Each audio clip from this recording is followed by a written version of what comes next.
உண்மைகள் பேசட்டும். இங்கே மறைக்கப்பட்ட வரலாறுகளும் அழிக்கப்பட்ட குரல்களும் பேசுகின்றன.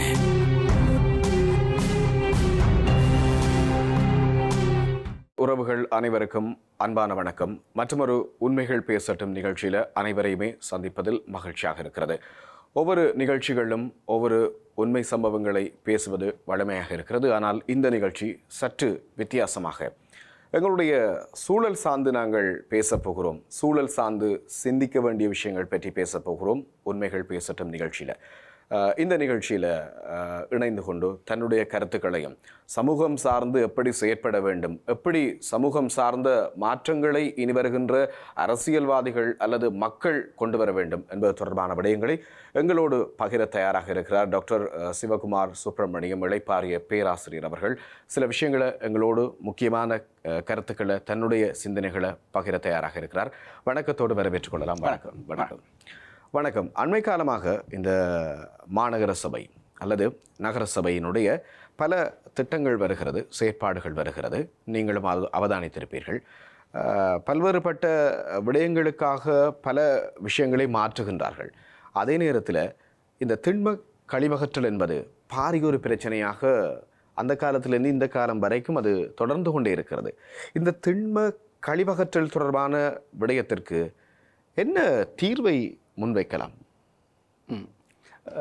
திண்ம கழிவு அகற்றுறது ஒவ்வொரு லோக்கல் பாடிஸும், அதாவது உள்ளூராட்சி சபைகளின் முக்கியமான ஒரு கடமை. இதில் மிகவும் பாரதூரமான பிரச்சனையாக இருக்கிறது. கழிவகற்ற செயல்முறை பிரதேச சபைகளால் செய்யக்கூடியதாக இருக்கும். அதாவது கழிவுகளை வேறு வேறு பகுதிகளாக பிரித்து, உட்காத கழிவு, உக்குற கழிவு என்று பிரித்து அதை கலெக்ட் பண்ணுறதுக்கு வேறு வேறு நேரங்களை ஒதுக்கி அந்த விடயங்களில் உள்ளூராட்சி சபைகளில் ஓரளவுக்கு திருப்திகரமான முறையில் நடைபெறுகிறது. ஆனால் இந்த கழிவுகளை சேகரிக்கப்பட்ட பிறகு அதை என்ன செய்கிறது என்றதில் மிகவும் பாரதூரமான குறைபாடுகள் எல்லா இடமும் இருக்கிறது.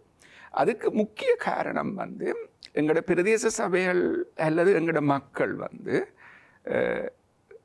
எங்களோட குப்பை எங்களோட இடத்துல கொட்டக்கூடாது, உங்களோட குப்பை எங்கள்கிட்ட வரக்கூடாது என்ற ஒரு மனநிலை உண்டு. சில இடங்களில் எங்களுக்கு கழிவு போடுறதுக்குரிய இடங்கள் போதாமல் ஒரு காரணமாக இருக்கலாம். இப்படியான சில பிரச்சனைகள் இதில் உண்மையாக முரண்பாடுகள் வரவழைக்கிறது.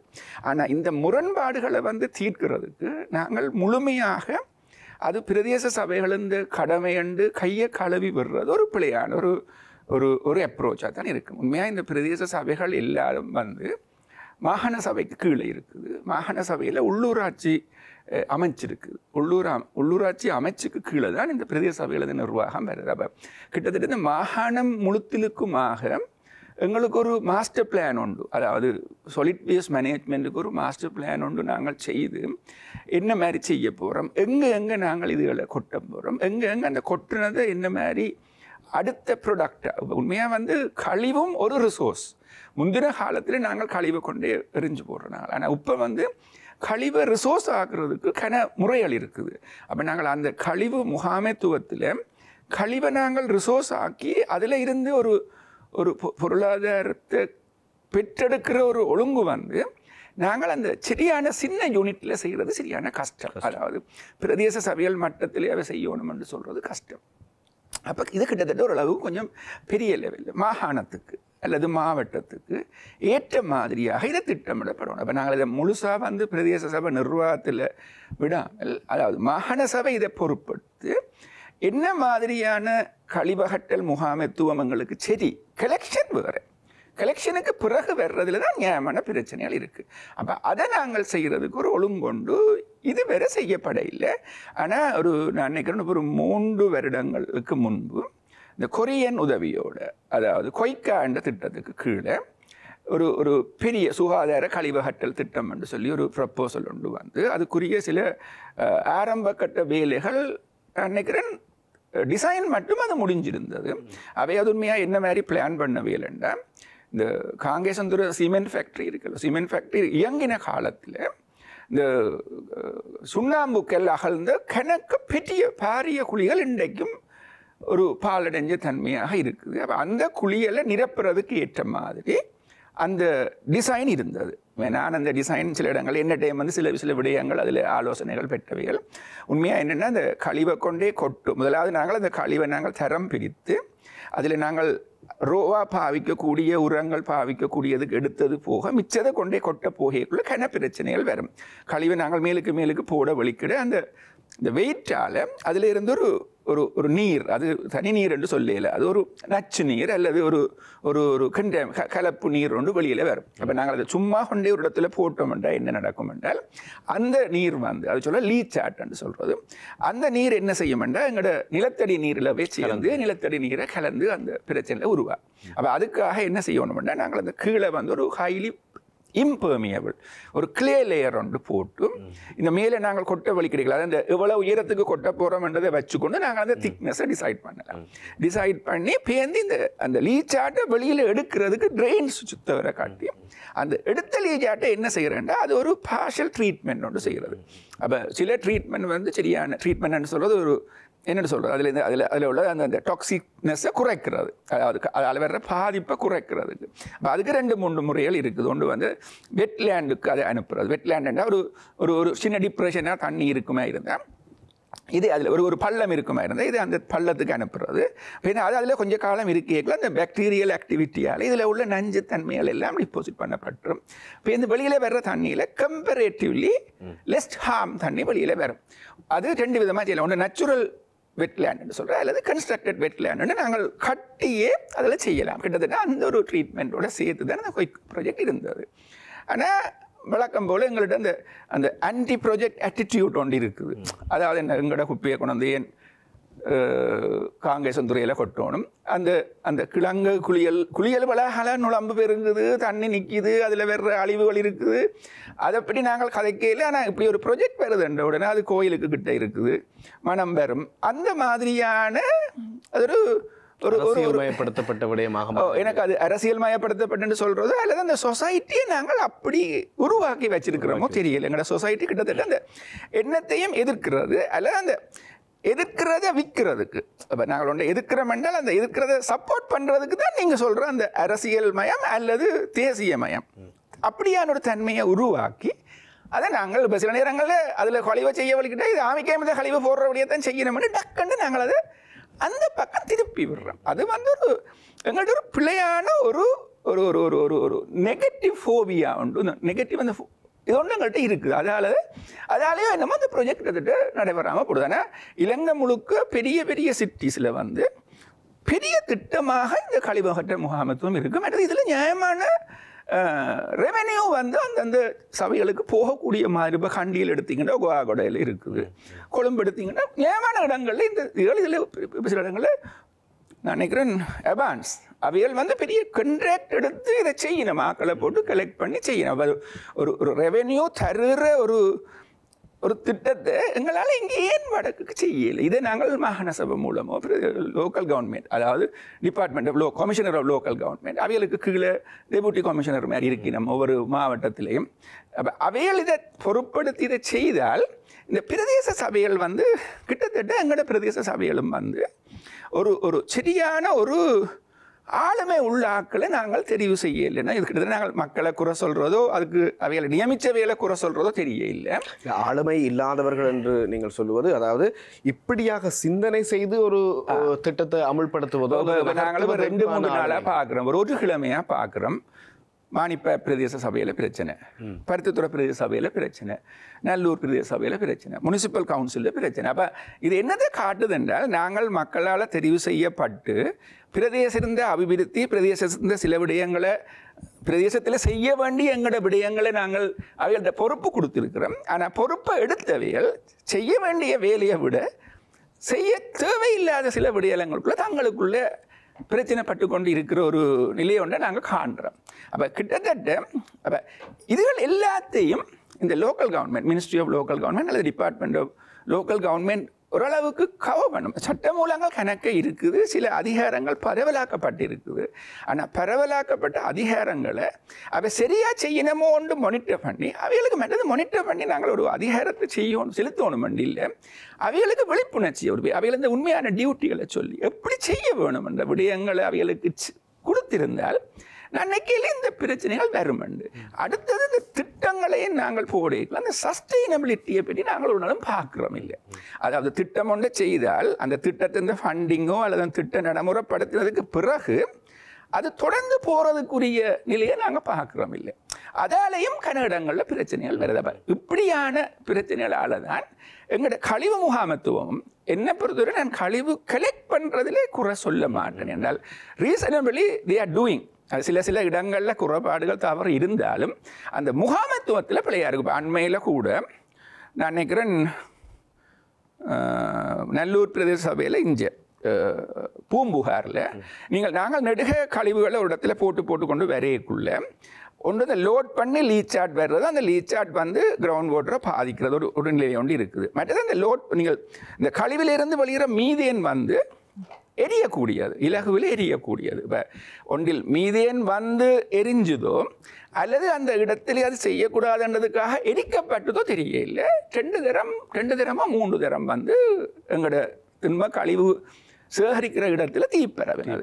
அப்போ இந்த பிரச்சனைகள் எல்லாம் வந்து நாங்கள் கொஞ்சம் கண்காணிப்போடு இருக்கணும். நாங்கள் ஒரு ஒரு ஒரு ஒரு மாடர்னைஸ்டாக இப்போ கனவுடையங்கள் நாங்கள் செய்யக்கூடியதாக இருக்குது. அப்படி செய்திருந்த மாதிரி இருந்தால் இந்த பிரச்சனைகள் வராது. அப்போ ஒரு இடத்துல பிரச்சனை வருதுன்ற உடனே நாங்கள் டக்கண்டு அடுத்த சொல்யூஷன் உண்டு, ஒரு ஒரு தூர பார்வையெல்லாம் டக்கண்டு இது ஒன்றுக்கு போகிறோம். அப்போ இங்கே பிரச்சனை உண்மையாக அதுவும் வந்து தொடக்கத்தில் இருந்ததை விட இப்போ சரியான கூடுன கழிவு கொட்டுப்பட்டுது. அப்போ அதுலேயும் கிட்ட உள்ளவைகளுக்கு ஒரு எதிர்ப்பு எப்பயும் இருக்கும்.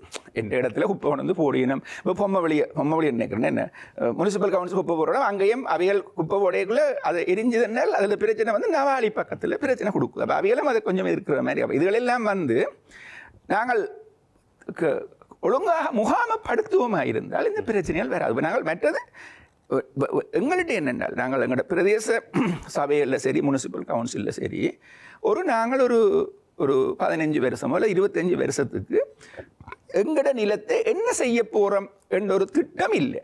அதாவது ஒரு கட்சி ஆட்சி செய்யக்குள்ள தங்கட கட்சிக்குரிய மாதிரி தான் அதை ஆட்சி செய்ய பார்க்கணுமே ஒழிய மக்களுக்குரிய அபிவிருத்தியை கொண்டுறதா தெரிய இல்லை. ஆனால் நாங்கள் அடுத்த ஆட்சி வர்றவனுக்கு அப்படி என்று இல்லாமல் நாங்கள் எந்த ஒரு திட்டத்தையும் ஒரு மாஸ்டர் பிளான் உண்டு. ஒரு 25 இயர்ஸுக்கு ஒரு மாஸ்டர் பிளானை நாங்கள் ப்ரிப்பேர் பண்ணி நாங்கள் இன்ன இடத்துல இன்னும் செய்ய போகிறோம். இப்போ அடுத்தது இப்போ கொஞ்சம் அந்த வளர்ந்து வர்ற ஒரு தொழில்துறையாக டூரிசம் இண்டஸ்ட்ரி வருது. அப்போ அந்த அதுலேயும் 2 விதம் இருக்குது. டூரிசம் இண்டஸ்ட்ரி தண்ணியை கேட்கும், தண்ணி வேணும், அடுத்தது கழிவு வேணும், 2ம் வேறு. அப்போ நாங்கள் இதுகள் எல்லாத்தையும் சேர்த்து ஒரு டூரிசம் இண்டஸ்ட்ரி வரக்கூடிய ஒரு இடத்துல கொண்டே நாங்கள் கழிவு முகாமத்துவம் செய்யலாம். அப்போ நாங்கள் அதுகளையும் பார்த்தோம். எங்களுக்கு நிலங்கள் எங்கே எப்படி நாங்கள் பாவிக்க போகிறோம் என்றதை வெள்ளனையே நாங்கள் மெப்போட் பண்ணி அது வேறு செய்யக்குள்ளேயும் அதில் எங்கள்ட்ட என்ன ஒரு பிரச்சனை இருக்குது என்றால் அந்த மக்களோடு நாங்கள் சிலதை கதைக்கிறோம். டக்குன்னு சில உதாரணத்துக்கு பாருங்க, இப்போ நல்லூர் பிரதேச சபை அந்த கருவம்புலம் லேனில் பேமெண்ட்டை போட்டுச்சுன்னா போட்டோன்னே எனக்கு தண்ணி கீழே போகுது இல்லை. அப்போ உண்மையாக ரோட்டுக்கு சைட்டில் வந்து நிலம் இருந்தால் தான் தண்ணி கீழே போகும். அப்போ பேருந்து இடையில வெட்டி விட்டோம். வெட்டி விட்ட பிறகு வாகனத்தில் கூட கொஞ்சம் சரியான வாகனத்தை சில்லு சரியாக அதுக்குள்ளே போயிடும். அதே மாதிரி தான் இப்போ பாயிண்ட் வீட்டில் எடுத்தேன். பாயிண்ட் வீட்டில் என்ட்ரி ப்ராஜெக்ட்லேயும் நெகோட் ப்ராஜெக்ட்லேயும் சேர்த்து மார்க்கெட் கட்டினது. அந்த மார்க்கெட்டில் கீழே கடைகள் கொடுத்து மேலே மார்க்கெட்டுன்னு கட்டுப்பட்டது. இடையில பிரச்சனை ஒன்று நடந்தது. போன நிர்வாக காலத்துலேயும் என்னமோ பிரச்சனை நடந்தது. மேலே நாங்கள் விற்க மாட்டோம், கீழெல்லாம் கடை எல்லாருக்கும் நியமன காசு கொடுத்தாச்சு. ஒவ்வொரு கடையும் வந்து டெண்டர் பண்ணி கொடுத்தாச்சு. இல்லை நாங்கள் மேலே வர மாட்டோம், மேலே போக மாட்டோம், கீழே தானே அது பெரிய சத்தியாகிரகம் போராட்டம் எல்லாம் நடந்தது. அப்போ அந்த நேரம் டக்கண்டு என்ன செய்யணும்னா ஒரு அவசரத்துக்கு மீன் மார்க்கெட்டுக்கு கொஞ்சம் தள்ளி இதில் இருந்து ஒரு நாளைக்கு ஒரு 200 மீட்டருக்கு உள்ள 50 மில்லியன் காசு கிட்டத்தட்ட 50 மில்லியன் நினைக்கிறேன் சில விளைச்சி ஒரு மரக்கறி மார்க்கெட் கட்டிச்சினோம். கொஞ்சம் அவசரத்தில் கட்டிட்டினோம். ஆனால் இப்போ அதில் இருக்க மாட்டோம்னு சொல்லி பிரச்சனை வருது.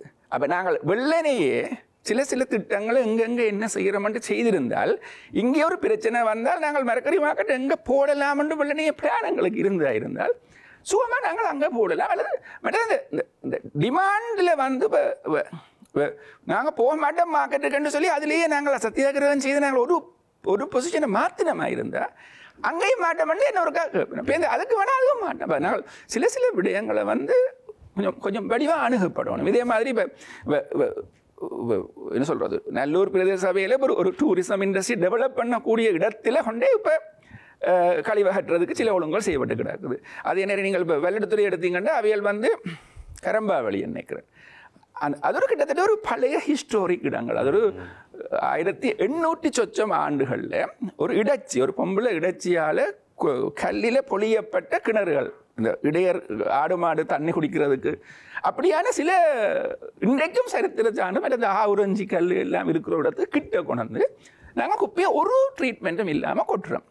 அது சன நடமாட்டம் இல்லை என்றாலும் எங்களிருந்து எதிர்கால வளங்களை போகைக்குள்ளே நாங்கள் சில விடயங்களை செய்யணும். அப்போ இது என்னத்தை காட்டுது என்றால், நாங்கள் எங்களிருந்து பிரச்சனை ஒன்று வரையக்குள்ளே ஜஸ்ட் அடாக் சொல்யூஷனை நாங்கள் டக்குன்னு கொடுக்குறோம். அதால தான் கிட்டத்தட்ட கணக்கில் பிரச்சனை வருதுன்னு யோசிக்கிறேன். நீங்கள் சொல்கிற விஷயங்கள் உண்மையிலே நீங்கள் சொல்கிற விஷயங்களை வச்சு பார்க்கும்போது இந்த நகர சபைகள் அல்லது பிரதேச சபைகள் இந்த துறை சார்ந்தவர்களோடு பேசுவதே கிடையாது என்பது வெளிப்படையாக தெரிகிறது. அதாவது ஒரு ப்ராஜெக்ட் ஒன்று வரும்போது அல்லது ப்ராஜெக்ட் ஒன்று நாங்கள் செய்யும்போது ஆரம்பிக்கும் போது அந்தந்த துறை சார்ந்தவர்களை அழைத்து இதுக்கு என்ன செய்யலாம் அல்லது இந்த ப்ராஜெக்டுக்கு எப்படியான வழிமுறைகளை நாங்கள் பின்பற்றலாம், எப்படியான நிலங்களை தெரிவு செய்யலாம், எந்த விதமான ஒரு விஷயமும் இப்படியான உள்ளடக்கங்கள் எதுவுமே இல்லாமல் அவசரத்திற்கு தங்களுக்கு ஏற்ற ஒரு இடங்களில் தெரிவு செய்வதும், பிறகு மக்கள் போராடுகின்ற போது அதை ஏதோ ஒரு வகையில் அடித்து அணைப்பதும், இப்படியான விஷயங்கள் நடந்து கொண்டிருக்கிறது. குறிப்பாக எங்களோட வடக்கை பொறுத்த வரைக்கும் இந்த கழிவு அகற்றல் என்பது சிறப்பாக நடைபெறுகிறது ஓரளவுக்கு. ஆனால் அந்த அகற்றப்படுகின்ற கழிவுகளை தரம் பிரித்தலோ அல்லது அது தொடர்பான சேமித்தலோ இப்படியான விஷயங்களில் தான் பாரிய பிழைகள் இருக்கிறது. அதிலே பல இடங்கள் எரியூறப்பட்டு நீதிமன்றங்களிலே வழக்கு தொடரப்பட்டிருக்கிறது. அனுமதி இல்லாத இடங்களில் கூட இந்த கழிவுகள் ஸ்டோராக பாவனை செய்து கொட்டப்பட்டிருக்கிறது. நீங்கள் சொன்ன மாதிரி இந்த நல்லூர் பிரதேச சபையினுடைய செயற்பாடுகள் அண்மை காலமாக மக்கள் விமர்சனங்களுக்கு உள்ளாகக்கூடிய ஒரு விடயங்களாக இருக்கிறது. அதாவது நீதிமன்ற செயற்பாடுகளுக்கு சென்றிருக்கிறது அதனுடைய செயற்பாடுகள். அதை தாண்டி இப்போது அரியால காரமுனங்கு இடங்கள், அந்த இடத்தையும் நீங்கள் பார்வையிட்டிருந்திருப்பீர்கள். பக்கத்தில் கடல் வளம், அதற்கு முன்பதாக விவசாயம், இரண்டுக்கும் நடுவிலே ஒரு கழிவு முகாமைத்துவத்தை அல்லது தரம் பிரித்தலை அவர்கள் செய்கின்றார்களா என்ற ஒரு சந்தேகம் மக்கள் மத்தியில் இருக்கிறது. இன்னும் சரியான முறையிலே நீங்கள் ஏற்கனவே சொன்ன மாதிரி மக்களுக்கு விளங்கப்படுத்த வேண்டும். முதலாவதாக என்ன ப்ராஜெக்ட் இந்த இடத்துல வருது, நாங்கள் என்னென்ன விஷயம் செய்ய போகிறோம், இதனால் இப்படியான வருமானங்கள் வரும், எங்களோட மக்களுக்கு பிரயோசனப்படும், எங்களோட மாநகர சபைக்கு பிரயோசனப்படும், நகர சபைக்கு பிரயோசனப்படும், இப்படியான எந்த விதமான விளக்கங்களும் சொல்லப்படாமல் தான் அந்த இடத்துல அந்த ஒரு ப்ராஜெக்ட் ஒன்று ஸ்டார்ட் பண்ணப்பட்டிருக்கிறது. அது தொடர்பாக நீங்கள் பார்வையிட்ட போது எப்படியான விஷயங்களாவது? நான் அரியால கிழக்கில் இந்த பழைய போஸ் எனக்கு சீனியராக இருந்த ஒரு இன்ஜினியர் ரகுநாதன் என்ற பழைய செயலாளராக இருந்தவர், புனர்வாழ்வு அமைச்சு கொழும்பில் இருந்தவர்.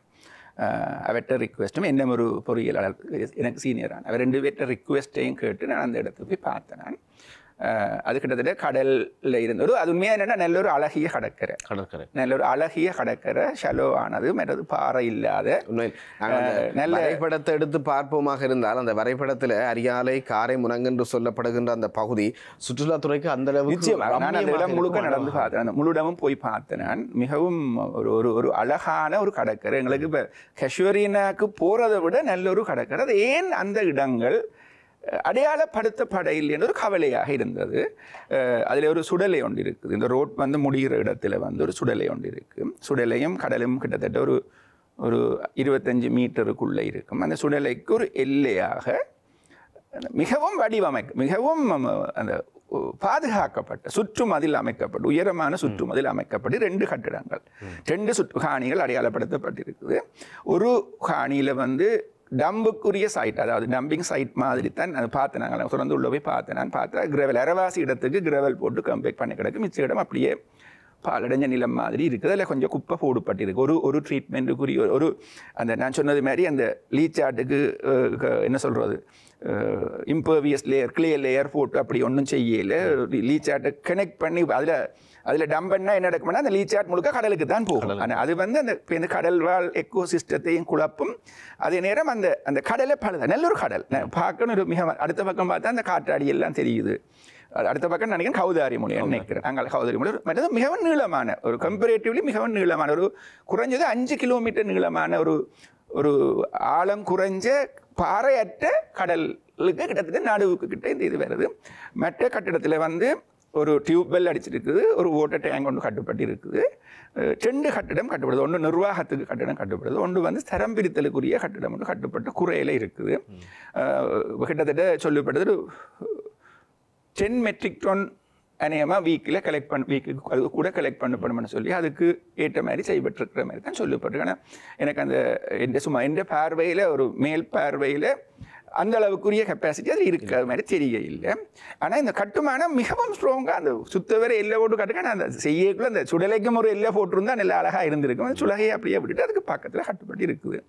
ஆனால் அதில் ஊர் மக்கள் கொஞ்சம் பேர் அந்த டைம் அவையிலங்க வந்திருந்தவையல் அவையில் இந்த மற்றது இந்த கடல் சுடலை இந்த கட்டுமானம், அதுக்கு அடுத்தது விவசாயம் நெல் வயல் இருக்குது, ஒரு சைடில் தென்னை மரம். அப்போ இப்படியான ஒரு இடத்தை செலக்ட் பண்ணிக்குள்ள நான் கொஞ்சம் கூட யோசிச்சிருக்க வேணும். ஏனென்றால் அந்த ஒரு எதிர்காலத்தில் வந்து அது ஒரு டூரிசத்துக்கு டெவலப் பண்ணக்கூடிய ஒரு லேண்ட் இல்லை. நாங்கள் டக்குன்னு கழிவை நாங்கள் போட்டோமா இருந்தால், இப்போ உங்களுக்கு வடிவாக தெரியும் என்னென்னா அந்த கழிவு முதல் கொஞ்சம் மாதிரி இருக்கும், சேர்த்து கொண்டு வரையக்குள்ள அது ஒரு மலை மாதிரி வரும். இப்போ கொழும்புலையெல்லாம் ஒரு கழிவு குப்பை கொட்டின இடம் சரிஞ்சு மரணங்கள் சம்பவித்ததும் இருக்குது. அப்போ இதுகள் வந்து கொஞ்சம் வந்து அந்த நினைக்கிறேன் ஒரு மேலே இருந்து ஒரு இன்புட் பெருசாக இல்லாமல் இது நினைக்கிறேன் இந்த சபை காலத்தில் தான் சில ஆக்டிவிட்டி நடந்தாலும் இதுக்கு முன்னே டிசைன் தான் நினைக்கிறேன். நான் வந்து ஏற்கனவே டிசைன் பண்ணப்பட்டாலும் அங்கு இருந்தவர்கள் தான் இங்கே தவிசாளராக மீண்டும் தெரிவு செய்யப்படும். எனக்கு அந்த மாதிரியான விடயங்கள் அதில் தெரிய இல்லை. கிட்டத்தட்ட இந்த காலத்துக்கு முந்தி இருந்து தொடங்கின ஒரு வேலை ஒன்று நடக்கிற மாதிரி இருக்கிறது. என்ற பொதுவான ஒரு ஒப்பீனியன் வந்து இதை செய்யக்கு முதல் அந்த இடத்துல லேண்ட் யூஸ் பிளான் உண்டு, லேண்ட் யூஸ் டெவலப்மெண்ட் பிளான் ஒன்று செய்திருக்கணும். அதாவது நாங்கள் நல்லூர் பிரதேச சபைக்குரிய ஏரியாவில் இப்போ நல்லூர் பிரதேச சபைக்குள்ள ஏரியா எடுத்தீங்கள் என்றால் இப்போ என்ன கொஞ்சம் பார்க்கக்குள்ளே ஒரு சின்ன ஒரு டிஸ்பாரிட்டி ஒன்று தெரியுது. இப்போ நான் இருக்கிறது கருவம்புலம் பிரதேச சபையில் கிட்ட அந்த இடங்கள் அந்த காணிகள் டெவலப் பண்ணுற விதங்களும் இந்த A9 ரோட்டுக்கு அங்கால அரியால கிழக்கு பக்கம் டெவலப் பண்ணுறோம். ஆனால் அது எங்களை விட கிட்ட இருக்குது, டவுன்ல இருந்து டெவலப் பண்ணப்படாமல் இருக்கு. அப்போ அது அந்த தன்மை ஏன்னு தெரிய இல்லை. மற்றது இந்த இந்த இந்த நான் இதான் ஃபர்ஸ்ட் டைம் அங்கால பக்கம் போனேன். நான் அதுக்கு முந்தைய நான் இந்த என்ட்ரி ப்ராஜெக்ட் டிரெக்டராக இருக்கேங்களா இந்த ஆமி போட்ட பண்டுகள் கிளியர் பண்ணுறதுக்கு காசு கொடுத்து பார்க்க போயிருந்தேன் நான். ஆனால் இந்த அளவு கிட்ட போய் கடற்கரைக்கு நான் பார்க்க இல்லை. ஆனால் ஒரு அழகான ஒரு கடற்கரையை நாங்கள் பழுதாக்குறோமோ என்ற ஒரு ஃபீலிங் எனக்குள்ளே வந்தது. ஆனால் ஒரு கட்டுமானத்தை செய்து குறையில் இருக்குது, என்ன செய்ய போகிறோம்? இப்போ இதை அப்படியே விட போகிறோமோ அல்லது இதை வேறு ஒன்றுக்கு செய்ய போகிறோமோ அல்லது வேறு எங்கே கொண்டே போட போகிறோம்? அப்போ இதுகள் எல்லாம் இதுக்குள்ள ஒரு கேள்வியாக தொக்கி நிற்கிது. அப்போ நான் அதில் அவைகளுக்கு ஒரு அட்வைஸ் சொல்லி போட்டு வந்தது என்னென்றால், நான் வந்து அந்த கனல் தூரங்கள் போய் எல்லாம் பார்த்துட்டு சொன்னது, நீங்கள் உடனே ஒரு நல்ல ஒரு பிளானர் ஒரு ஆளை பிடிச்சி இந்த லேண்ட் யூஸ் டெவலப்மெண்ட் பிளானை நீங்கள் அவையிட நான் நினைக்கிறேன் இது வந்து J90 நினைக்கிறேன் கிராம சேவையாளர் டிவிஷன் அதுக்குரிய லேண்ட் யூஸ் டெவலப்மெண்ட் பிளான் ஒன்றை செய்யுங்க. நான் எங்களோட யூனிவர்சிட்டியில் இருக்கிற ஒரு லெக்சரர் ஒரு ஆளையோட கனெக்ட் பண்ணி அவரோட விட்டேன் நான். நீங்கள் அதை செய்யுங்க, அதை செய்யக்குள்ள இந்த மாதிரி உங்களோட எல்லாம் கதைச்சு அப்படி ஒன்றை செய்தால் தான் ஒரு லாங் டேர்மாக ஒரு சஸ்டெயினபிளாக எங்களுக்கும் ரெவென்யூ வரக்கூடிய ஒன்று. நாங்கள் எங்களோட பீரியட் 3 வருஷத்துக்குள்ளே சில விஷயத்தை செய்துட்டு போகிறத விட்டுட்டு தொடர்ந்து நாங்கள் அடுத்த வர்றவையும் அதை தொடர வேணும். இப்படியான ப்ராஜெக்ட்ஸில் பாஸ் பண்ணும்போது கொடுக்கும்போது இந்த புவி சார்ந்த அல்லது வந்து சூழல் சார்ந்தவர்கள் எப்படி இதற்கான அனுமதிகளை கொடுக்கின்றார்கள்? சாதாரணமாக ஒரு முன்னாள் பேராசிரியர் என்ற வகையிலே நீங்கள் சாதாரணமாக சொல்லுகின்றீர்கள், அண்மையாக சாதாரணமான ஒருவருக்கே தெரிகிறது பக்கத்தில் கடல் இருக்கிறது, இங்கால விவசாய நிலம் இருக்கிறது, இடம் பொருந்தாத இடம் என்று சொல்லி. ஆனால் இந்த சூழல் பாதுகாப்பு தொடர்பான அரசு அதிகாரிகளோ அல்லது நிறுவனங்களோ எப்படி இதற்கான அனுமதிகளை கொடுக்கின்றார்கள்? அனுமதிகள் நாட்டில் கன நடப்புகள், அதாவது எங்களோட பிரதேசத்தில் கன நடப்புகளுக்கு அனுமதிகள் வந்து கொடுக்கப்படுகிறது. ஆனால் அந்த அனுமதிகள் ப்ராப்பராக கொடுப்படுதோ ஒன்றதில் பெரிய கேள்விக்குறி இருக்குது. இப்போ மண்ணால் கொடுப்படுது, என்ன நடக்குது? சுண்ணாம்பு கல்லால் கொடுப்படுது, என்ன நடக்குது? எவ்வளவோ எல்லாம் செய்து பார்த்தினோம். இன்றைக்கும் சுண்ணாம்பு கல் இங்கேருந்து போகுது தான், சுண்ணாம்பு கல் சுரண்டி சீமெண்ட் செய்கிறதுக்கு திரிகோணமலைக்கு போகுது தான். மண்ணும் தாராளமாக இப்போ கடைசியாக மண் அள்ளுற இடம் வந்து இப்போ அந்த என்ன சொல்கிறது கடல் நீர் சுத்திகரிப்பு நிலையத்துக்கு கிட்ட அதுலேருந்து 100 மீட்டருக்கு கிட்ட மண் அள்ளுப்படுதான். அதுலேருந்து 1 கிலோமீட்டரில் போலீஸ் ஸ்டேஷன் இருக்குதான். ஒரு நாளைக்கு 15-20 டிப்பர் மண் அள்ளி கொண்டு போகுதான். அப்போ அந்த அனுமதிகள் என்றது பாமர மக்களுக்கும் வாய் பேசாத மக்களுக்கும் தான் அனுமதி. ஆனால் கதைக்கக்கூடிய ஆக்கள் அல்லது வேறு சில விடயங்களை செய்யக்கூடிய ஆட்களுக்கு அனுமதி எடுக்கிறது பொதுவாக பிரச்சனையா நான் காண இல்லை. அது ஒரு தவறான ஒரு கவர்னன்ஸ். ஆனால் அந்த கவர்னன்ஸை இல்லாமல் செய்கிற ஒரு இந்த டைம் வந்து நாங்கள் சரியாக்கணுமா இருந்தால் கன விடயங்கள் நல்ல வரும்னு நினைக்கிறேன். இல்லை, நான் நினைக்கிறேன் இந்த அரியார காரமுனங்கு பிரதேசத்தில் அமைக்கப்பட்டிருக்கின்ற இந்த ஸ்டோர் கழிவுகளை தரம் பிரித்ததற்கான ஒரு இடம் என்றுதான் அதை ஆரம்பித்திருக்கிறார்கள். இப்போ சூழல் பிரச்சனைகள் இப்படி இருக்கிறது என்ற விடயத்தை முன்னிறுத்தி நீதிமன்ற செயற்பாடுகளில் மக்கள் அந்த ஊரை சேர்ந்தவர்கள் ஈடுபட முடியாது. ஏனென்று சொன்னால் பக்கத்தில் அங்கே விவசாயம் சார்ந்து செயற்படுகின்றவர்கள் இருக்கிறார்கள், கமக்கார அமைப்பு இருக்கிறது, அதையும் தாண்டி மீன்பிடி தொழிலில் ஈடுபடுகின்றவர்கள் இருக்கின்றார்கள், பக்கத்திலேயே இறால் பிடிக்கின்ற இடங்கள் அந்த அருகாமையில் இருக்கிறது, கடல் உயிரினங்கள் பாதிக்கப்படும். இப்படியான விஷயங்களை முன்னிறுத்தி நீதிமன்ற செயற்பாடுகள் மூலமாக முன்னெடுப்புகளை செய்ய முடியும். எனக்கு சட்ட நடவடிக்கைகளை பற்றி எனக்கு வடிவாக சொல்ல தெரிய இல்லை. அதில் 2 விடயம் இருக்கு. ஒன்று வந்து நீங்க சொல்ற தரம் பிரிக்கிறது, என்ன ஒன்று அந்த மிச்சத்தை எரிக்கிறது. அந்த அதுக்கு எதிராக உள்ள வெளியில வந்து எரிக்கிறதுக்கும் ஒழுங்கு அதான் வேற பிளான் நினைக்கணும். எரிக்கிறதுக்கும் டெண்டர் பண்ணி இருக்கணும் போல. இந்தியாவில இருந்து ஏதோ 3 கோடி ரூபாயிலேருந்து அந்த இன்சினரேட்டர் ஒன்று கொண்டறின போல. அப்போ அதை இன்ஸ்டால் பண்றதுக்கும் ஒழுங்குகள் நடக்குது போல கிடக்கு. எனக்கு அந்த அதாவது இதை சட்ட நடவடிக்கையால் செய்கிறதுல எனக்கு வடிவாக சொல்லல. ஆனால் இந்த காணி வந்து அரசகாணி ஆக்கப்பட்டது. அரசகாணி நான் நினைக்கிறேன் முன்னாள் ஆளுநர்கிட்ட இருந்து அனுமதி எடுபட்டிருக்குது. ஆனால் உரிய முறையில் இன்னும் பிரதேச சபை நல்லூர் பிரதேச சபையிட்ட இன்னும் கையகப்படுத்தப்படவில்லை காணி என்ற வந்து தொழில்நுட்பம் சார்ந்த விடயங்களை சொல்றது தான் போனேன். நான் போன இடத்துல எனக்கு பார்த்த ஃபர்ஸ்ட் இம்ப்ரெஷன் வந்து அந்த லொக்கேஷன் வந்து கொஞ்சம் அவசரப்பட்டது மாதிரி இருந்தது. அப்போ எனக்கு உள்ளே எழுந்த கேள்வி வந்து ரைட், ஓகே, நாங்கள் ஒரு land use development policy plan ஒன்றை செய்விச்சால் அதில் எங்கே இதுகள் செய்யலாம், அல்லது அதில் அது எங்கே டெவலப்மெண்ட்னு பார்க்கணும். நாங்கள் அது ஒரு டூரிசம் இண்டஸ்ட்ரி டெவலப் பண்ணுறதா இருந்தால் அதுக்கு கிட்ட என்னென்ன வரக்கூடாதுன்னு இருக்கும். அந்த டவுன் பிளானிங் செய்கிறவர்களுக்கு அது வடிவாக தெரியும். அப்படி செய்தால் தச்சலா இது நாங்கள் செய்யக்கூடாதுன்ற ஒரு தீர்மானம் எடுக்க வேண்டிய ஒரு நிலை வந்தால் இது என்ன செய்கிறது? இதுலேயும் எனக்கு சொல்லப்பட்டதுபடி 26 மில்லியன் ரூபாவில் ஒரு அரவாசி வேலைக்கு கூட நடந்துட்டுது. ரைட், இதை என்ன செய்கிறது? கன அபிவிருத்திகள் வந்து தொடங்கிட்டு குறையில நிற்கிறது. அப்போ நாங்கள் என்ன செய்கிறது? அப்போ இது வந்து ஆர்பில் தவறு. உண்மையிலே மக்கள் நிறைய இடங்களில் தங்களுடைய எதிர்ப்பை அந்த காரமரங்க சுடலை தொடர்பாக வெளிப்படுத்தினார்கள்.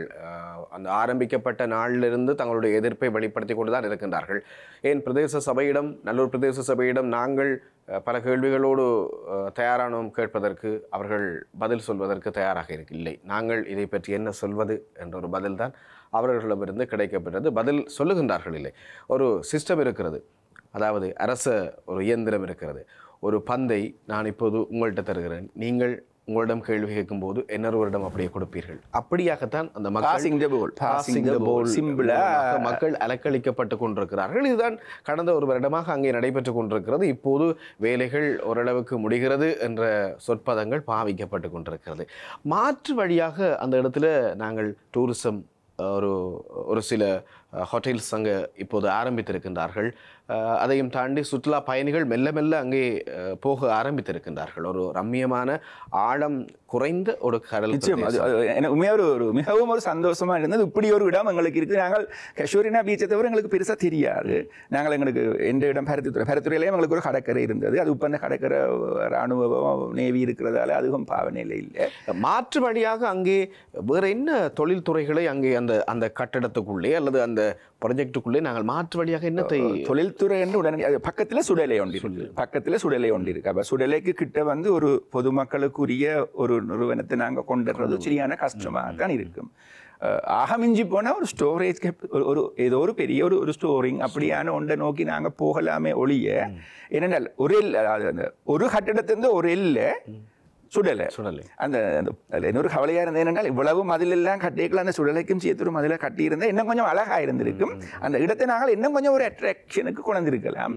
ஒரு கிட்டத்தட்ட இந்த சுருக்கமாக நான் சொல்ல போனால் ஒரு பொருளாதார ரீதியாக எங்களுக்கு ஒரு ரிட்டர்னை தரக்கூடிய ஒரு இடத்தை எங்களோட சரியான திட்டமிடல் இல்லாததால் பாழாக்கி விட்டோமோ என்று யோசிக்கிற நிலையை தான் அது கிட்டத்தட்ட இருக்கிறது. உண்மையிலே ஒரு வருமானம் பெறக்கூடிய இடம், அந்த இடம் சரியான முறையில் ஒரு வெளிநாட்டு முதலீட்டாளர்களை ஈர்த்து அங்கே வருமானம் அங்கே வசிக்கின்ற மக்களுக்கு கூட பல வேலை வாய்ப்புகளை இந்த சுற்றுலாத்துறை மூலமாக அங்கே கொடுக்கலாம். அந்த அளவுக்கு அந்த இடத்துல வளங்கள் இருக்கிறது. அப்படியான செயற்திட்டங்களை முன்னெடுக்க வேண்டியவர்கள் இப்படியான பிழையான ஒரு பாதையிலே, பிழையான ஒரு தெரிவிலே இந்த விடயங்களை, இந்த ப்ரொஜெக்டை செய்தது மக்கள் மத்தியில் விமர்சனங்களை பாரிய அளவிலே தோற்றுவித்திருக்கிறது. என் இளைஞர்கள் கொந்தளித்திருக்கிறார்கள்னு தான் சொல்ல வேண்டும். ஐபிசி தமிழும் கள ஆய்வு செய்திருக்கிறது, அந்த இடத்தில் நேரடியாக போயிருக்கிறது, பார்த்திருக்கிறது, மக்களோடு பேசியிருக்கிறது. அந்த காணொளிகள், பதிவுகள் எல்லாமே எங்களோட சமூக வலைத்தளங்களில் நீங்களும் பார்வையிடலாம். ஏன் இந்த காணொளியை பார்த்து கொண்டிருப்பவர்களுக்கு கீழே நாங்கள் அந்த பதிவுகளையும் தருகின்றோம், நீங்கள் பார்த்து கொள்ளலாம். இந்த அரியாலை காரமுரங்கு தொடர்பான இந்த கழிவு முகாமைத்துவங்கள் அல்லது அங்கே எரியூட்டப்படுகின்ற விஷயங்கள், எரியூட்டப்பட்டால் வெறுமனவே அந்த பகுதி மாத்திரம் பாதிக்கப்படாது, அந்த பகுதிக்கு எதிரே இருக்கின்ற சூழலும் அங்கே இருக்கின்ற கிராமங்களும் பாதிக்கப்படக்கூடிய சந்தர்ப்பங்கள் இருக்கு. நிச்சயமா எந்த அளவுக்கு அந்த எரியூட்டல் தொடர்பான விடயங்கள் அங்கே அமைக்கப்பட்டால் பாதிப்புகள் எப்படியாக இருக்கும்? தற்போது உள்ள நிலையில என்ன ஒரு இடம், அதுல 2 இடம், ஒன்று வந்து இந்த கட்டுமானங்கள் இருக்கு, அடுத்தது சுற்றுமதில் மட்டும் போட்டு ஒரு 1/3 ஆஃப் த இடத்துக்கு வந்து கிரவல் போட்டு கம்பேர் பண்ணி கிடக்கு, ஒரு கொஞ்சம் குப்பை கொட்டுப்பட்டு இருக்கு, அவ்வளவுதான் அதில் இருக்குது. உண்மையா வந்து தரம் பிரித்தல் வடிவாக செய்யப்பட்டு அந்த கழிவை கொண்டு அங்கே போட்டு, நான் முதல் சொன்னது மாதிரி இம்பர்வியஸ் லேயரில் போட்டு கம்பேக் அந்த தண்டபாட்டில் கம்பேக் பண்ணிவிட்டு லீச்சாட் எடுத்து ட்ரீட் பண்ணினால் பெரிய இஷ்யூ இல்லை. ஆனால் இதை ஒரு பெரிய அளவில் ஒரு மெஷினரியை கொண்டு எரித்து செய்ய போயினோம் என்றவையில் அந்த அந்த அது மிச்சம் வந்து அந்த மெஷினரியோடு தான் சம்மந்தப்பட்டதாக இருக்கும். சில மெஷினரி வந்து முழுத்திலையும் எரிக்கும், சிலது வந்து பார்ஷலாக செய்யலாம். அப்போ கிட்டத்தட்ட நீங்கள் வழக்கமாக பார்ப்பீங்களா, இந்த சுடலையில் பிரேதம் எரிக்கிற இடங்களில் வந்து வெளியில் பாதிப்பு இல்லாத மாதிரியான இன்சுலரேட்டர்ஸ் எல்லாம் இருக்குது. அப்போ எதை கொண்டாந்து செய்ய போயினோம்னு எனக்கு சொல்ல தெரிய இல்லை.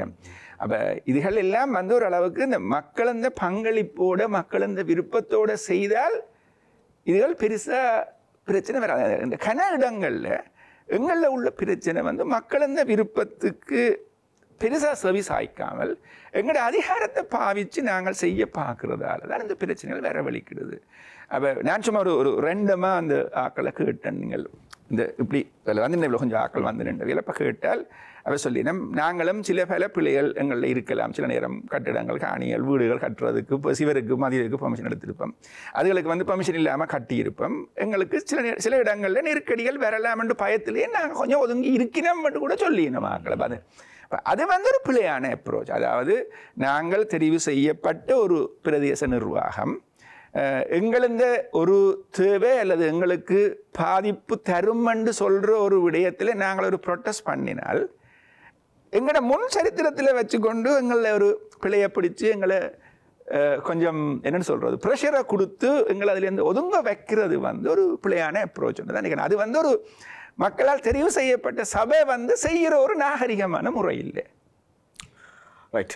உண்மைகள் பேசட்டும் நிகழ்ச்சி இன்றைய நாளில் குறிப்பாக எங்களோட தமிழர் தாயகத்தை பொறுத்த வரைக்கும் இலங்கை முழுவதுமாக இந்த கழிவு முகாமைத்துவம் தொடர்பான ஒரு பாரிய பிரச்சனை இருக்கிறது. அதிலும் வடக்கு கிழக்கில், அதிலும் குறிப்பாக யாழ்ப்பாணத்தில் நல்லூர் பிரதேச சபை அண்மை காலமாக இதிலே பாரிய பிழைகளை நேரடியாக விட்டிருக்கிறார்களோ என்ற சர்ச்சையான மக்கள் கருத்துக்களும் இருக்கிறது. இதையும் தாண்டி காரைமுரங்கு இப்போது அழகிய ஒரு ரம்மியமான அரியாலை காரைமுரங்கு கடற்கரை பிரதேசத்திற்கு அருகாமையில் இருக்கின்ற கழிவு வகைப்படுத்தல் மையம், அது தொடர்பான பிரச்சனைகளும் பாரிய அளவில் எழுந்திருக்கிறது. இதற்கு என்ன பதில் சொல்ல போகிறார்கள் என்றதுதான் மிகப்பெரிய கேள்வியாக இருக்கிறது. ஏனென்றால் நேரடியாக அவர்களிடமே பல தடவைகள் பேச நாங்கள் முயற்சித்தோம், ஆனால் பிரயோசனம் கிடையாது. அங்கே நேரடியாக மக்களை கூப்பிட்டு அவர்கள் பேசினாலும் ஓரளவுக்கு மக்களுக்கு அது தொடர்பான அறிவுறுத்தல்கள் இருக்கும்.